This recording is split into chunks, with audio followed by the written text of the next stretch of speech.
I'm going to make some Parmesan crisps. These are really neat garnish for salads, for soups, for main entrees. You can just use them on a tray on their own. They taste like Parmesan cheese because they're made from Parmesan cheese. They just have a little crunch to them.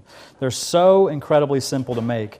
It does help, however, if you have one of these silicone baking mats, or silpats as they're often referred to, because these are incredibly non-stick. Now just a quick word about these. They're really, really non-stick if you can read whatever logo is on there.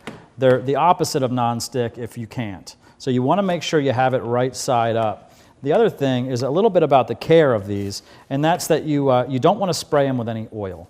And I know that's counterintuitive, but you really don't want to spray them with any oil, and that's because it becomes more tacky.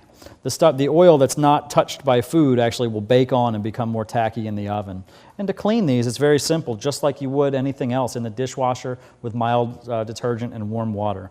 So extremely simply, we're just going to take piles of freshly grated Parmesan cheese, and the size is going to be up to you. It's how big you want your final product to be. I've already preheated my oven to 400 degrees, and I'm going to set these in for 5 to 7 minutes.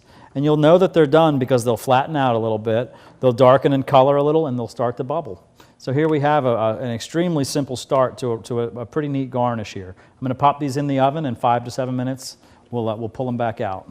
So when these first come out of the oven, they're too hot to handle. If you let them cool off for just a little bit until they're handleable, you can actually shape them into different shapes if you want. Now they're perfectly great as a disc. You can even make Napoleons out of them by stacking, different things in between layers. But I just want to show you real quick how you could turn these into some shapes. For one, you could use a cream horn mold. Now these are available a lot of places, but you can find anything that's conically shaped. You can also make little bowls, which kind of makes a neat little salad appetizer or some kind of an appetizer dish, so you can actually use it as a vessel.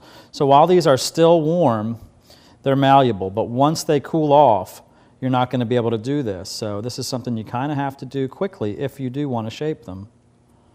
Well, you just wrap it around here. You can see how easy a cone is. And even easier than that, you can take this and stick it on either on the inside or even the outside of a bowl. And you can make a neat little vessel. But for today's purpose, we'll just keep a nice round one.